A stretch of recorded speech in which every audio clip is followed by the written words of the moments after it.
Por favor. Bueno, vamos a dar una pequeña definición, que más bien sería una introducción al tema. Siguiente, por favor.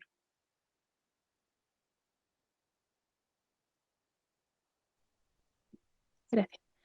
Bueno, como sabemos, pues bueno, el cáncer de pulmón va a afectar pues a los pulmones y en esto pues tenemos una breve introducción anatómica.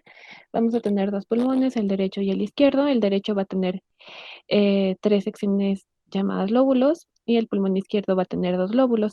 Este va a ser más pequeño debido a que el corazón ocupa más espacio de ese lado del cuerpo.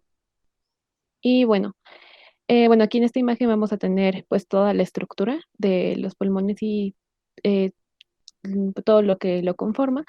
También vamos a tener que cuando se inhala el aire que entra por medio de la nariz e ingresa a los pulmones por el medio de la tráquea, y la tráquea se divide en dos tubos llamados bronquios que se extienden hasta los pulmones y se divide en bronquios más pequeños.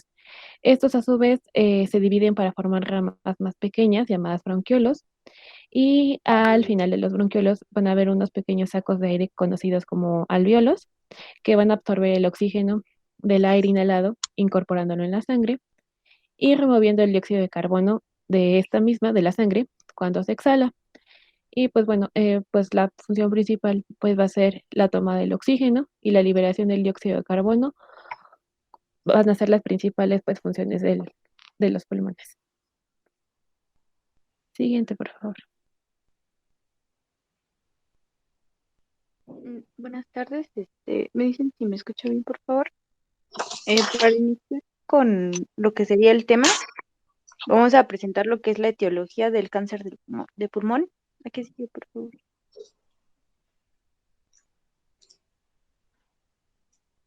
Y en este caso vamos a encontrar que en la etiología pues se maneja más que nada bueno, yo lo relaciono un poquito con lo que serían los factores de riesgo. Vamos a iniciar que los fumadores, en este caso pasivos y activos, pues van a ser como que los que presenten mayor, ¿cómo podría decirlo? Pues mayor vulnerabilidad a tener cáncer de pulmón. En este caso sería de un 85 a 90% de los casos de los consumidores de tabaco. También vamos a tener que hay etiología por exposición laboral. Esto puede ser pues, exposición a algunos carcinógenos. En este caso, pues tiene algunos ejemplos que son el benceno, el cloruro de vinilo, también arsénico, níquel, algunos benzoprienos, benzetraceno, también alguna exposición ambiental igual a carcinógenos que pues no necesariamente tienen que estar en lo que sería la profesión de la persona, sino que pues exposición a lo que sería, no sé, que a lo mejor viva cerca de algunas empresas o que manejen pues carcinógenos. Y también los fumadores pasivos que pues están expuestos a lo que serían los fumadores activos, también por medio de la dieta, algunos factores genéticos y familiares, y también algunas patologías asociadas a cáncer de pulmón, que en este caso yo encontré en una bibliografía que pues estaban asociados lo que serían el cáncer de laringe, también algunos linfomas, y también otros procesos que no van a ser neoplásicos. En este caso nos decía que podía ser EPOC, sarcoidosis, esclerodermia, también SIDA, en este caso por el adenocarcinoma.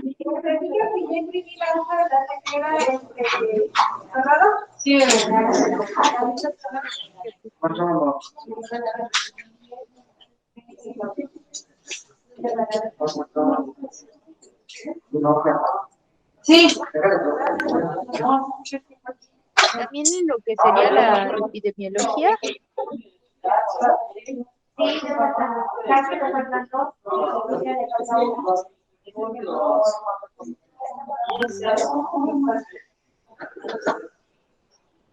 ¿no es a la otra?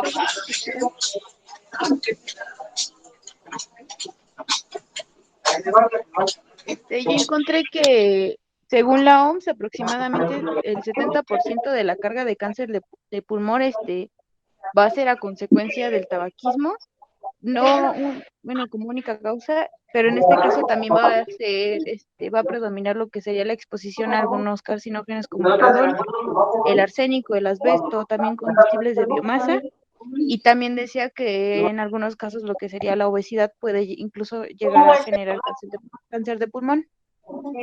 También en un estudio que vi de 2020 decía que el cáncer de pulmón ocasionó 2.21 millones de muertes en el mundo y en México se registraron en este mismo año, en el 2020, 7.811 casos nuevos y 6.733 muertes por cáncer de pulmón.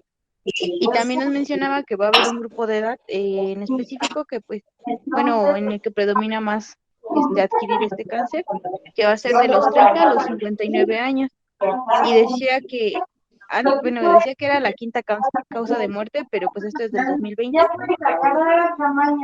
Y también en la imagen que les puse, esta es una imagen del 2019, decía aquí que era la cuarta causa de muerte y que también pues en lo que sería la detección, según el Instituto Nacional de Cancerología, el 1.2% de pacientes eran detectados en etapas tempranas, el 16% iban a ser detectados con enfermedad localmente avanzada y el 82% ya eran personas que detectaban, bueno, que a las que se les detectaba el cáncer de pulmón, pero ya cuando era como que un tipo de cáncer o bueno, una enfermedad metastásica.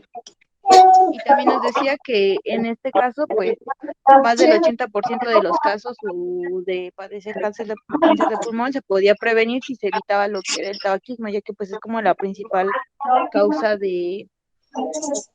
para adquirirlo. Y también decía que la exposición a lo que es el humo de, en algunos casos estos de leñas, que las personas que pues residen en lo que son localidades rurales, que pues siguen cocinando con lo que son leñas, carbones y en este caso pues ingieren lo que es el humo.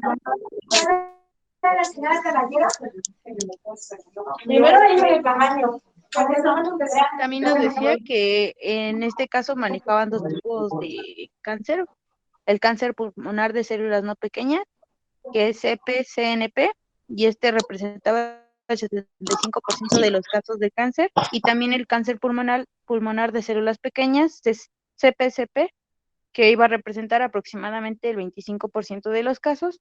Y en este caso, pues como característica principal era que proliferaba muy rápidamente y que llegaba a ser muy agresivo.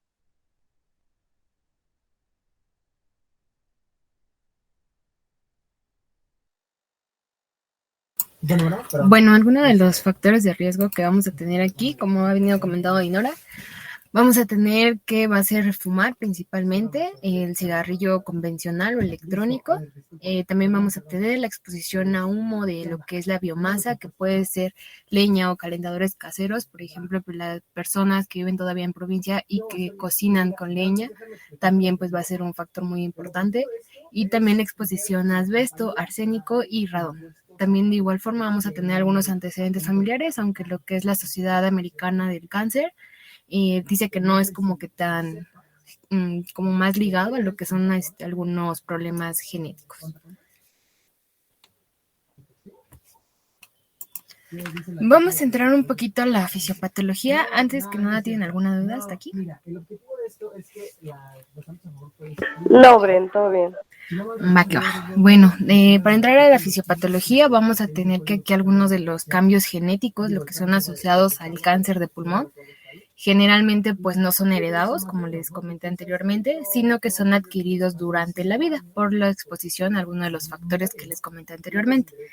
Las mutaciones principalmente de lo que son de estas células del pulmón con frecuencia van a resultar lo que son los factores del ambiente como la exposición a sustancias químicas y principalmente el tabaco. Entrando un poquito a esto, vamos a recordar la anatomía, como nos decía Dani. Aquí vamos a tener los pulmones, que van a contener una altura aproximadamente de 25 centímetros, un diámetro antero-posterior de 16 centímetros, un diámetro transverso de la base de 10 centímetros, del lado derecho y del lado izquierdo 7 centímetros. El peso regularmente de estos suele ser en un adulto de 100 gramos a 1200. Y también vamos a tener que algunos de estos pulmones, bueno, más bien los pulmones van a estar envueltos por estas membranas que se van a llamar pleuras, tanto la parietal y la visceral. Y de igual forma que estas van a tener, o la principal función, va a ser mantener al pulmón distendido en contacto con la pared torácica. Aquí, bueno, igual recordando que un poquito de lo que es el volumen del pulmón derecho siempre va a tener como la ventaja al izquierdo. ya que va a variar según el peso y el sexo. Generalmente con lo que es el cáncer del pulmón vamos a tener que las células cancerosas van a invadir lo que son los tejidos y vasos sanguíneos vecinos, y estas células cancerosas son transportadas por el sistema circulatorio a sitios distantes. Estas células cancerosas van a invadir nuevamente y crecen en un nuevo sitio. Aquí, como les comentaba, en el cuestión a lo que es el análisis histopatológico, vamos a tener el cáncer pulmonar, que es el microcítico, cáncer pulmonar no microcítico, el adenocarcinoma, carcinoma epidermoide y el carcinoma no microcítico indiferenciado. Para esto vamos a tener el análisis genético, que va a haber una clasificación molecular de algunos de estos genes que se los voy a decir más adelantito, ¿va? Bueno, estos son los genes, el EGFR, que va a ser la proteína que se encuentra en lo que es la superficie de algunas células, que ésta se va a unir al factor de crecimiento epidérmico. La proteína para este gen es igual a EGFR, que va a participar en las vías de señalización celular que van a controlar la multiplicación y la supervivencia de las células. Vamos a tener también el BRAF. Este va a ser el cambio o alguna alteración genética en este gen, nos va a propiciar principalmente en lo que es el melanoma. Este gen, se va a encargar de producir una proteína específica que interviene en la reducción celular y por lo tanto su mutación afecta a lo que es la diseminación y el crecimiento de las células en el organismo. Con respecto al ROS1, este gen va a codificar a un receptor con la actividad de tirosina sinasa que se encuentra traslocado en aproximadamente el 1% de los carcinomas. Aquí también vamos a tener el gen ALK, que algunos de estos genes son dispuestos en estructuras llamadas cromosomas, que van a disponer de lo que es la información para la codificación o síntesis de las proteínas. Si se dan cuenta, estamos a nivel de lo que es la célula, vamos a tener los cromosomas en el núcleo. Vamos a tener también aquí la importancia de la proteína de las histonas, que estos nos van dentro del gen, y varios genes se van a controlar cuando nuestras células crecen y se dividen y estas mueren. O sea, va a haber ahí un proceso de apoptosis en donde se va a ver inhibido, por así decirlo, porque va a haber una replicación de un crecimiento rápido. Esto nos va a ayudar o va a favorecer a la activación celular, al metabolismo y al crecimiento celular. El gen ALK, con respecto a la proteína ALK también, vamos a tener que se sitúa en el brazo corto del cromosoma 2 y va a ser próximo a otro gen conocido como el gen EML4. Bueno, aquí cuando tenemos la señal exterior vamos a tener el receptor tirosina sinasa, que va a transmitir las señales desde el exterior de la célula al interior de la célula cuando ésta se va a activar. En esta vamos a tener principalmente el gen ALK en lo que es el cáncer de pulmón de las células no pequeñas, o también conocido como cáncer de pulmón no microcítico. En esta vamos a tener igual un reordenamiento del gen ALK con el gen EML4, generando lo que es una proteína de fusión anómala. Igual como les comentaba, es en el brazo corto del cromosoma 2, en donde va a haber un fragmento del cromosoma que va a sufrir una inversión donde está situado el gen ALK. ¿Hasta aquí tienen alguna duda? Es un poquito largo, pero no es tan complicado. Bueno, de hecho, doctora, perdón, esos genes que que usted está comentando, son los que nosotros vimos cuando dimos la clase de biología molecular. El tabaco tiene más de 4.500 sustancias carcinogénicas, y de estos algunos que ya mencionaron ustedes, los benzotriacenos, que en un momento dado son los que causan mucho más lesiones, y estos van a generar mutaciones a nivel del DNA. Dentro de los factores genéticos está lo que usted está comentando, lo que es el CARRAS, el MIC, el EGFR, que es factor de crecimiento epidérmico, el HER2-Neu también, porque estos dos genes están en relación con la apoptosis, y obviamente en cuanto a la mutación de estos, obviamente sabemos que van a generar la proliferación incontrolada de estas células. También lo que habló de lo que es ALK, es la traslocación de esto y va a haber mutaciones, yo creo que lo va a comentar más adelante, no lo adelanto, del ML4 y el ALK como tal. Entonces, estos obviamente tienen relación a mutaciones asociadas o no a origen genético.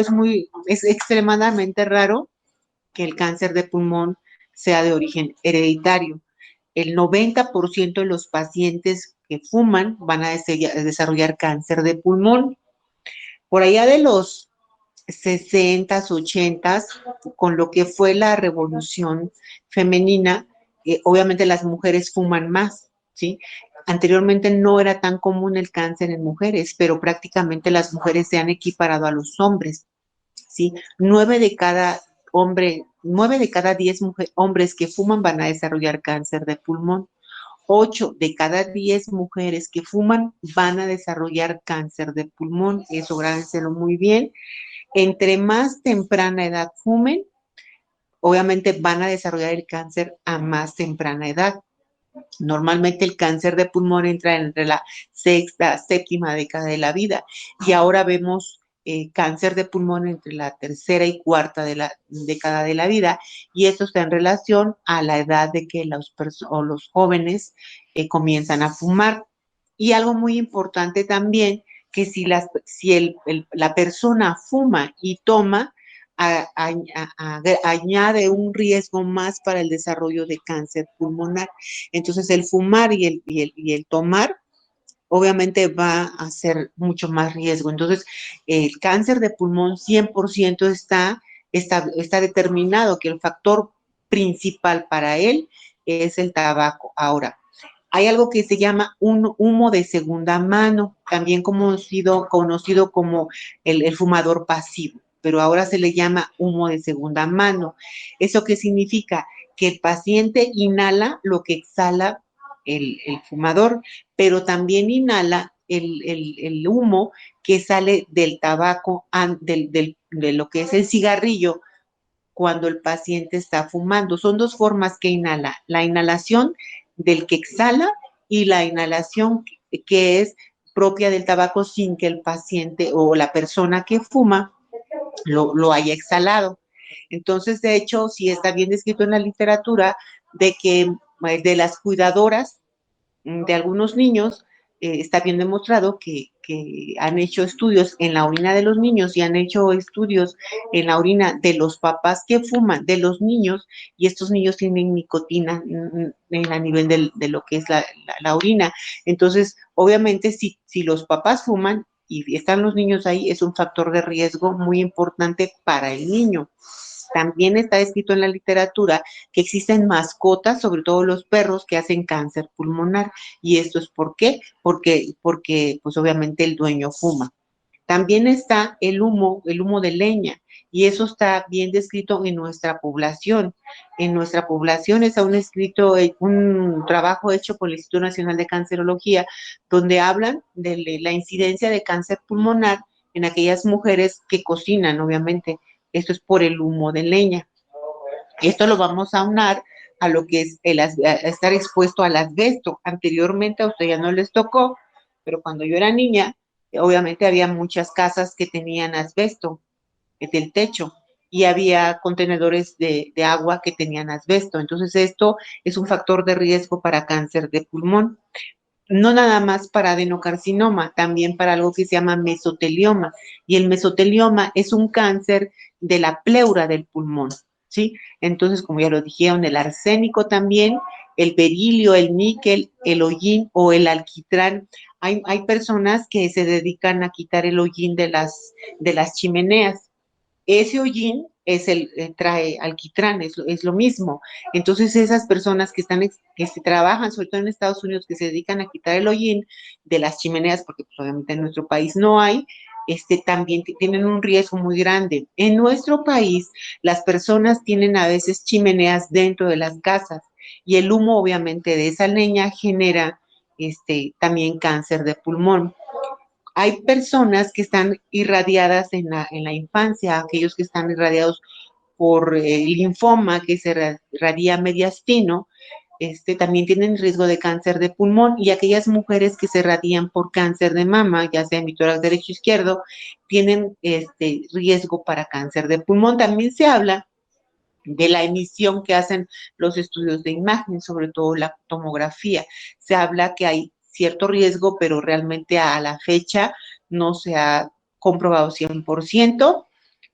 Obviamente, como ustedes bien lo dijeron, la contaminación en el aire, y eso es por las industrias del cemento, sobre todo porque estos, obviamente, las sustancias, las gentes que están alrededor de esas fábricas, en lugares donde están muy industrializados, van a tener ese factor de riesgo. Y hay trabajos también en aquellos pacientes con con síndrome de inmunodeficiencia adquirida, van a desarrollar cáncer de pulmón.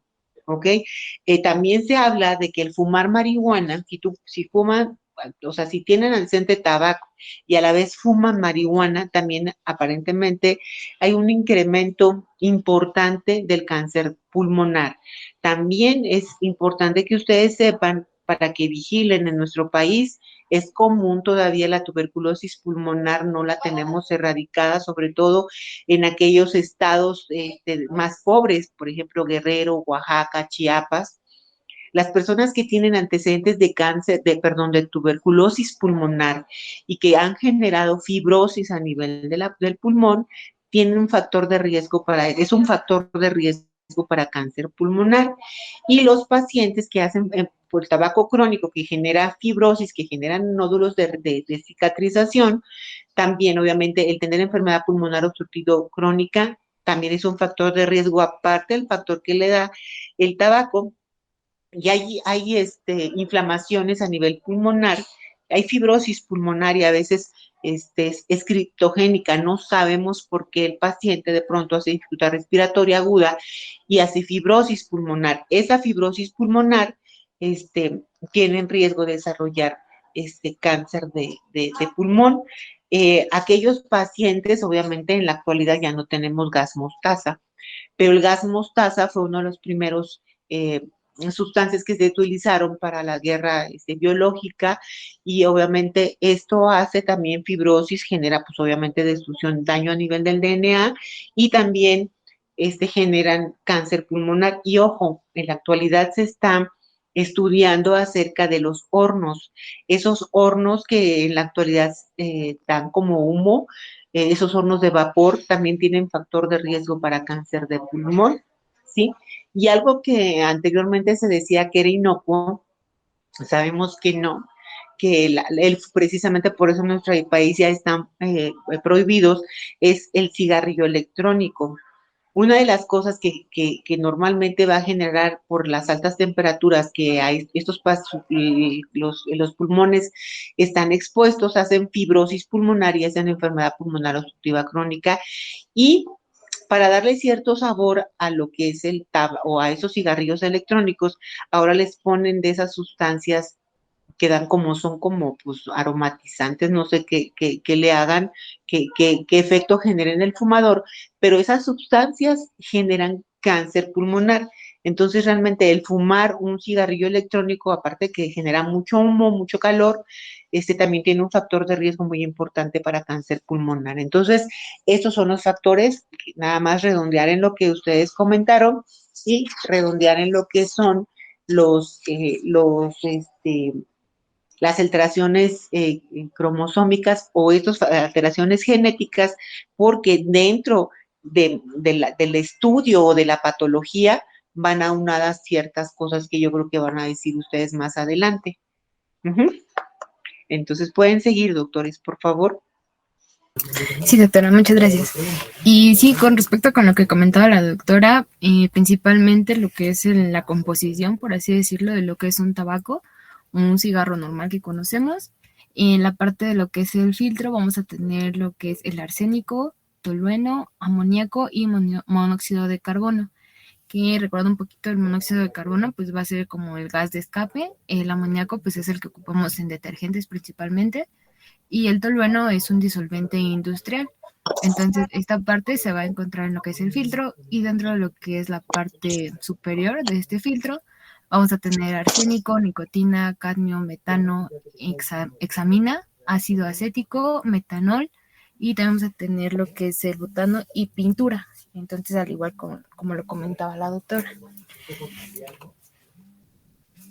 Igual con respecto a lo que eran las mutaciones, en esta vamos a tener que el cáncer de pulmón, permítanme tantito.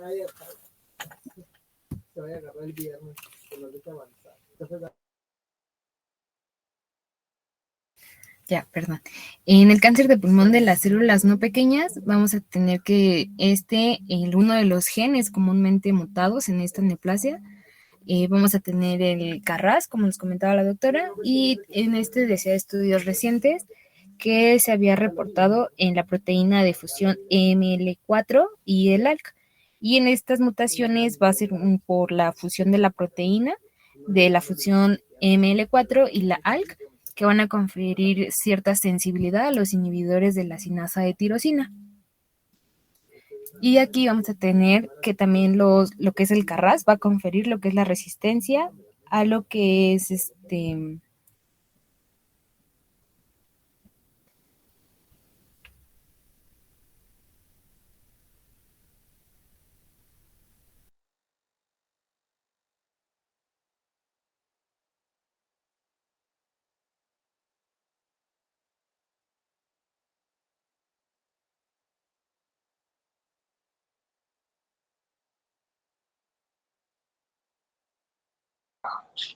¿Se me fueron o yo me fui?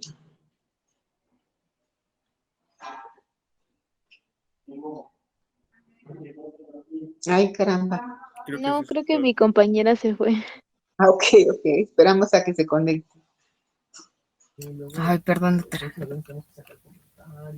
Creo que yo No se preocupe. ¿Hasta dónde me escucharon? Hasta la mutación. Las mutaciones. Sí. Las mutaciones vamos a tener que va a haber para las neoplasias, vamos a tener el CARRAS, que en algunos estudios comentaba que la proteína de lo que es la fusión EML4 y el ALK, y las mutaciones de lo que es el EGFR va a ser la fusión de la proteína y la fusión de lo que es el EML4 y el ALK, ya que estos van a conferir cierta sensibilidad a los inhibidores. Esta de la sinasa, bueno, la tirosina sinasa.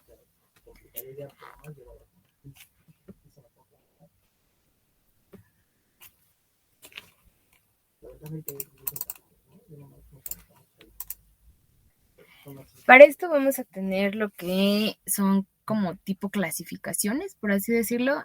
Me costó un poquito de trabajo al principio, pero encontré que eran 2 principales, pero en general son 4. Vamos a tener el cáncer de pulmón primario, que se va a originar a partir de las células pulmonares, y puede iniciarse en lo que son las vías respiratorias, que se van a ramificar a partir de lo que es la tráquea para ventilar los pulmones, o sea, nos estamos refiriendo a la parte de los bronquios, o en pequeños sacos aéreos del pulmón, en lo que son los alvéolos. Para el cáncer de pulmón metastásico vamos a tener que se ha extendido al pulmón desde otras partes del cuerpo con mayor frecuencia, decía la literatura, que es desde las mamas, el colon, la próstata, riñones, glándula tiroidea, estómago, el cuello del útero, el recto y también los testículos y principalmente los huesos o la piel.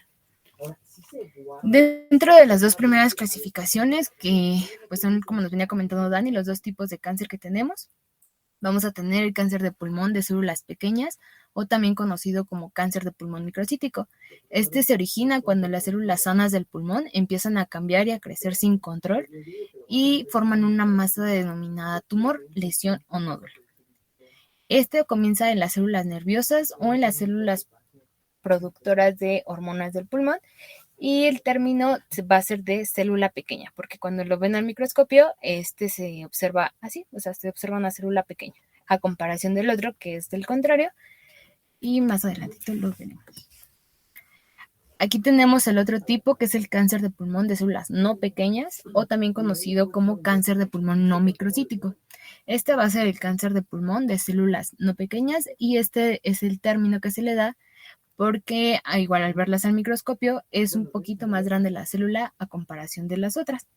En los tipos de cáncer de pulmón de las células no pequeñas van a comprender lo que es el carcinoma, este epidermoide, el adenocarcinoma y el carcinoma de células grandes.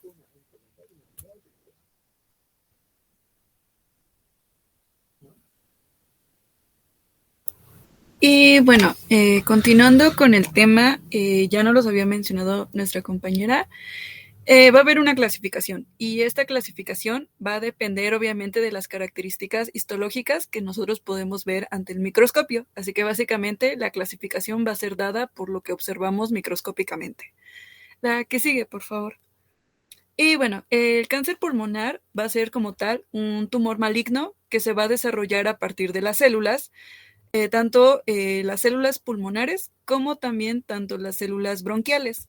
Y vamos a tener como tal dos categorías para nosotros clasificar clínicamente al cáncer de pulmón, básicamente por el hecho de la sintomatología que nos van a desarrollar. La clasificación está dada por las características histológicas, pero vamos a ver que a grandes rasgos los dos grandes rubros en los cuales vamos a tener la clasificación, pues también nos van a dar ciertas características clínicas que son importantes. Y también algunos aspectos que lo van a diferenciar una de otra, también son rasgos que nos pueden ayudar en base a lo que es el diagnóstico. Y bueno, básicamente estas dos clasificaciones importantes van a ser lo que es el cáncer pulmonar de células pequeñas, que ya no los estaban mencionando anteriormente, y el cáncer pulmonar de lo que son células no pequeñas.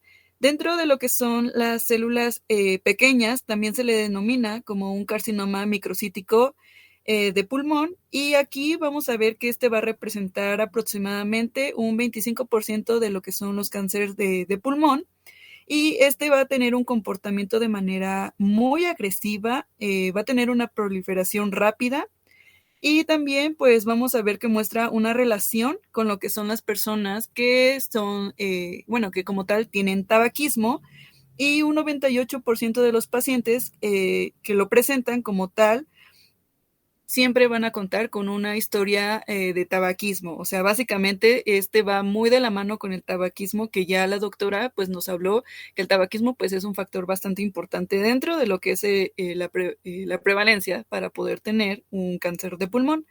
Y hablando de lo que es un cáncer, un cáncer pulmonar de lo que son células no pequeñas, también se le va a denominar como un carcinoma pulmonar no microcítico. Aquí va a constituir alrededor de un 75% de lo que son los cánceres de pulmón, y este va a tener como una subdivisión de lo que son tres subtipos que van a ser los más importantes. ¿Le puedes pasar a la que sigue, por favor? Y bueno, como ya lo habíamos visto, aquí vamos a ver que el cáncer pulmonar de células no pequeñas o no microcítico va a tener como otra subdivisión. Y bueno, básicamente vamos a hablar de lo que son el cáncer de células escamosas, o también determinado como epidermoide. Este va a representar el 30% de los casos de lo que es un cáncer de pulmón, y tiene relación con el tabaco. Como tal, este tiene pues un buen pronóstico a comparación de otros. Su localización, pues va a ser central, tiende a ser de crecimiento lento, y va a tener la peculiaridad de generar una necrosis, que como tal, pues ya sabemos que es la muerte irreversible de las células, y pues obviamente si mueren las células, pues también va a haber daño a lo que son los tejidos, y también la formación de cavitaciones, que pues es la formación patológica de cavidades dentro de lo que son los tejidos y los órganos. Obviamente estas cavitaciones pues van a caber dentro de la pleura y también del propio pulmón. También vamos a tener lo que es el adenocarcinoma. Va a ocupar el primer lugar en la frecuencia epidemiológica, alrededor de un 50%. También es muy frecuente en lo que son pacientes que no son fumadores. Como ya lo había mencionado la doctora, el cáncer de pulmón no solo va relacionado con las personas que son fumadoras, sino también en los fumadores pasivos, que básicamente son aquellas personas que no fuman, pero que tienen interacción directa con personas que sí son fumadoras, o simplemente el hecho de estar cerca e inhalar el humo te hace un fumador pasivo. Así que este adenocarcinoma va a ir de la mano con aquellos pacientes que no son fumadores activos. Y bueno, este va a surgir de lo que son células mucoproductoras y va a manejar diferentes subtipos: el acinar, el papilar, el bronquio alveolar y también la variedad sólida secretora de mucina. Estos pues van a ser subtipos del adenocarcinoma. La que sigue, por favor. Y bueno, también van a estar lo que son los carcinomas indiferenciados. Estos van a ocupar el 5% de los casos, y entre ellos el carcinoma de células grandes, que también ya no los habían mencionado anteriormente. Este puede surgir en cualquier parte del pulmón y este no va a tener un buen pronóstico, es de pronóstico malo. Va a estar asociado en personas que son fumadores activos o que tienen pues antecedentes de tabaquismo, y como tal este va a presentar lo que es un riesgo significativo eh, para, eh, para poder presentar lo que es un segundo tumor primario de pulmón sincrónico, esto alrededor de un 1 al 7%, o metacrónico, que irradia en lo que es un 10%. ¿A qué me refiero con esto? Bueno, en el aspecto de un tumor sincrónico vamos a ver que se define como la presencia de dos tumores al mismo tiempo o detectados en un intervalo muy corto de tiempo en el momento en el que se está realizando como tal pues el diagnóstico. Y metacrónico, pues estamos hablando que es el segundo cáncer que aparece después de un intervalo amplio de tiempo. Esto hablando alrededor de aproximadamente unos 12 meses o más. Entonces, básicamente aquí lo que nos está tratando de referir es que se puede dar una cronicidad, o sea que hay un tumor primario y después obtenemos lo que es un segundo tumor, y esto se va a diferenciar entre el tiempo en la aparición. Si aparece básicamente los dos tumores al mismo tiempo que se están haciendo el diagnóstico, o si uno aparece en el momento que se está haciendo el diagnóstico, posteriormente a unos relativos 2 meses aparece el segundo tumor. Nada más para aclarar, lo que es sincrónico está muy bien como lo dice, es al momento del diagnóstico y es antes de los 6 meses. Metacrónico es después de los 6 meses. Ujú. Siga, doctora. Sí, gracias, doctora. Y bueno, algo que también tenemos que entender dentro de todos estos aspectos es que los patrones de diseminación para lo que es el cáncer de pulmón son como tal por lo que es una extensión directa, y básicamente al tener esta extensión directa vamos a tener una afectación en lo que es la pleura, los vasos, los ganglios y la pared torácica. También va a haber esta diseminación por medio de lo que es la vía linfática. Aquí pues obviamente va a haber afección de los ganglios bronquiales, iliares y mediastinales, y la diseminación por medio de lo que es la vía hematógena, pues esto como tal que puede no respetar ningún órgano, y básicamente pues obviamente ya es cuando estamos hablando de que hay una metástasis, ¿no? Entonces esta metástasis lo más frecuente que puede afectar pues va a ser el hueso, las suprarrenales, el hígado y el cerebro. Entonces es importante, obviamente como en todos los casos de cáncer, pues el aspecto de evitar que se dé la metástasis. Básicamente en algunos de los cánceres, al ser pues silenciosos, llegan en un proceso en el cual pues ya llegan en estadios bastante avanzados, y básicamente pues ya llegan con algún tipo de alteración en lo que es pues obviamente en algún órgano externo, porque pues ya hay presencia de metástasis, ¿no? La que sigue, por favor. Y bueno, ahora sí, como tal, vamos a ver lo que es la clínica. La que sigue, por favor. Y bueno, básicamente aquí vamos a tener los síntomas que presentan, van de acuerdo a la extensión de la enfermedad. Y básicamente los síntomas básicos que vamos a poder presentar va a ser la tos, la disnea, la hemoptisis leve y las neumonías que van a ser de repetición. El síndrome paraneoplásico son los síntomas cardinales de la enfermedad, y como tal en un estadio en el que el cáncer continúa como tal confinado. Obviamente esto la clínica nos va a determinar obviamente el grado de extensión que va a tener pues este cáncer. Obviamente dependiendo de este grado de extensión vamos a poder presentar las diferentes sintomatologías, inclusive se puede llegar a presentar sintomatología por obstrucción. Esto pues obviamente dependiendo del tamaño del tumor que nosotros podamos presentar, se pueden llegar a dar estos síntomas obstructivos.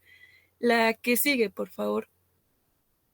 Y bueno, básicamente la ronquera, el dolor en la pared torácica, lo que es la neuropatía del plexo braquial y lo que es la obstrucción de la vena cava superior, al igual que la disfagia, van a ser causados cuando ya hay la presencia de lo que es un derrame pleural. Y aquí como tal indican lo que es una invasión a lo que es el mediastino, la pleura, el pericardio y la pared torácica. Como podemos ver, los síntomas como más específicos y los más como que nos podrían llegar a orientar más a lo que es el diagnóstico ya están presentes cuando ya hay una invasión extensa o cuando ya hay una invasión que va a comprometer diferentes estructuras, tanto del pulmón como si ya hay una metástasis, pues obviamente a órganos ajenos a lo que es el pulmón. La que sigue, por favor. También dentro de la clínica es importante poder determinar cuáles son como tal los síntomas que nos van a llegar a generar los tumores. Los tumores periféricos son clínicamente silenciosos. Esto pues obviamente en un largo periodo de tiempo, como ya se los había mencionado, muchos de estos pacientes ya llegan en estadios avanzados porque el cáncer básicamente pues se ha determinado en muchísimos casos de cáncer que hemos estado viendo que son de sintomatología silenciosa o que presentan signos y síntomas que se pueden confundir muy fácilmente con otras patologías. Y los signos y síntomas también van a depender del tipo histológico que ya los vimos en la clasificación. Dependiendo de la clasificación histológica también podemos llegar a tener diferente sintomatología. Para cuando estemos hablando de lo que es un carcinoma de células escamosas, vamos a ver que este va a tener un crecimiento que va a ser lento o relativamente lento. Este tiende a generar una metástasis pues tardíamente, va a tener una localización central. Básicamente, específicamente se habla que es de localización en lo que es el árbol bronquial y este va a manifestar lo que son atelectasias obstructivas o neumonía de repetición, al igual que pues la hemoptisis, que como ya lo vimos en los síntomas generales, pues es lo más frecuente, ¿no? También, ¿le puedes poner a la tablita, porfis? Gracias. También uno de los tumores que pudimos ver en el tema fue el adenocarcinoma, que bueno, este como tal siempre tiende o hace como la generación de lo que son nódulos periféricos y también es muy frecuente que estos se puedan llegar a encontrar a nivel radiológico o por medio de lo que son tomografías de tórax de rutina. Lo que estaba leyendo es que muchas veces estos tumores son detectados accidentalmente, o sea que el paciente llega como por, no sé, por algún otro tipo de alteración y que al momento de hacerle el diagnóstico por medio de radiografía o por medio de tomografía es cuando se pueden llegar a encontrar pues estas anomalías. Y bueno, la tablita por fin. Eso era como hablando de lo que son los tumores y en esta tablita pues ya nada más básicamente lo que quería resaltar pues son como los síntomas cardinales o los síntomas generales, que pues es la tos, el dolor constante en el pecho, los esputos con sangre, que es la hemoptisis, la dificultad respiratoria, las infecciones pulmonares frecuentes, que pues obviamente son las neumonías de repetición, también los ruidos al respirar, la ronquera, la fatiga, la pérdida de apetito, la pérdida de peso y el dolor óseo, ¿no? Entonces, pues estos como tal van a ser como los síntomas generales y pues ya. Básicamente, pues por eso les coloqué esta tablita. Está muy bien, doctora, pero también eso está también, de acuerdo a la literatura, la sintomatología tiene que ver mucho a dónde tenemos, o sea, cómo está la lesión, cómo está el primario. Cuando tenemos Esos son lo que nos está hablando ahorita son síntomas locales. ¿Por qué? Porque pues obviamente nos están hablando de que hay algo que está obstruyendo la vía respiratoria. Y como usted bien lo dijo, la localización depende del tipo histológico. Y normalmente los tumores de origen central son epidermoides. Entonces, obviamente ahí podemos tener incluso hasta hemoptisis. Sí, se habla que en un 10% de los casos los pacientes van a tener hemoptisis y el 25% de los casos lo va a presentar en el tiempo del que tenga el problema pulmonar del cáncer. Entonces, la tos, la dificultad respiratoria, la hemoptisis son manifestaciones locales. Hay manifestaciones a nivel regional. ¿Qué significa eso? Sabemos que el cáncer pulmonar, pues obviamente si se origina en el pulmón derecho puede hacer enfermedad en el pulmón contralateral, no como sincrónico, sino como metastásico, ¿sí? Entonces, obviamente, al tener varias lesiones metastásicas puede dar dificultad respiratoria y da algo que se llama síndrome de vena cava superior. ¿Qué significa eso? Por los ganglios a nivel mediastino, corre el riesgo de hacer síndrome de vena cava superior. Recuerden que la vena cava es un espacio muy pequeño y a veces no necesitas tener un tumor muy grande o un ganglio muy grande en el mediastino para tener síndrome de vena cava. ¿Cómo se presenta? Obviamente obstruye la vena cava y disminuye o dificulta el regreso de la parte de lo que es todo lo que es cabeza hacia abajo para distribuirse y ser obviamente oxigenado. Entonces, ¿qué pasa con el síndrome de vena cava? Pues obviamente el paciente se hace como hinchado de la cara, ¿sí? Se edematizan los párpados, hay plétora yugular, hay red venosa colateral. ¿Por qué? Porque nuestro cuerpo es sabio. Él quiere, pues obviamente, regresar la sangre porque se está quedando toda arriba. Y obviamente hay el edema de la palpebral, edema cara de luna llena, hay ensanchamiento del cuello y empieza a haber red venosa, pero a nivel de lo que es el tórax superior, e incluso aumento, si está obstruyendo del lado derecho izquierdo, aumento de lo que es el hemitórax. Da algo que se llama síndrome de Fanconi, ¿sí? Cuando son los tumores, sobre todo a nivel apical, van a invadir el plexo braquial. Obviamente lo que es la costilla, van a generar dolor en el hombro superior y obviamente va a generar algo que se llama tosis, miosis, el síndrome de Horner, tosis, miosis y anhidrosis. Ese es un síndrome que también se asocia, el síndrome, por la compresión de la lesión, va a dar este síndrome de Horner, que es tosis, miosis y anhidrosis. Y obviamente esto se va a afectar cuando haya afección de la vía simpática. Y obviamente va a ser también las alteraciones secundarias a las metástasis, que nos puede dar, como usted ya bien lo dijo, como síndrome de síndrome paraneoplástico, hipercalcemia secundario a la metástasis a nivel de hueso, que se reabsorbe mucho el calcio y lo que va a hacer que pues, muchas veces estos pacientes no llegan por el problema pulmonar como tal, llegan con hipercalcemia, ¿sí?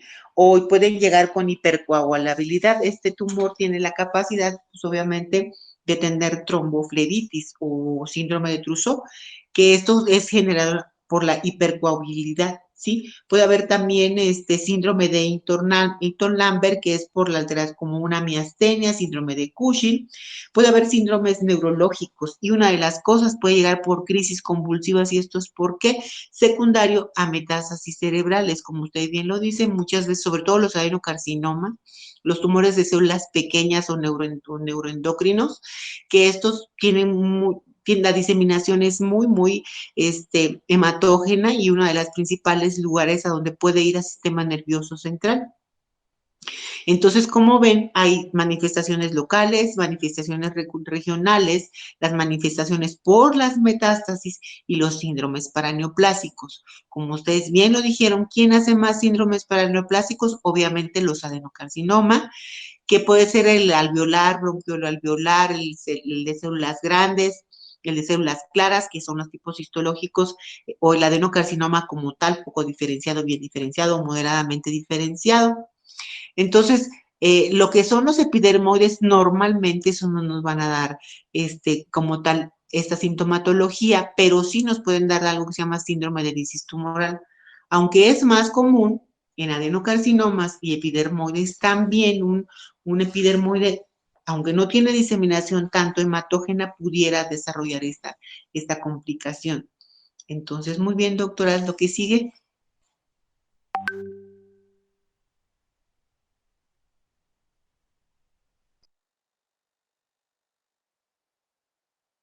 Doctora, ya casi se va a acabar la reunión. Les voy a mandar otro link.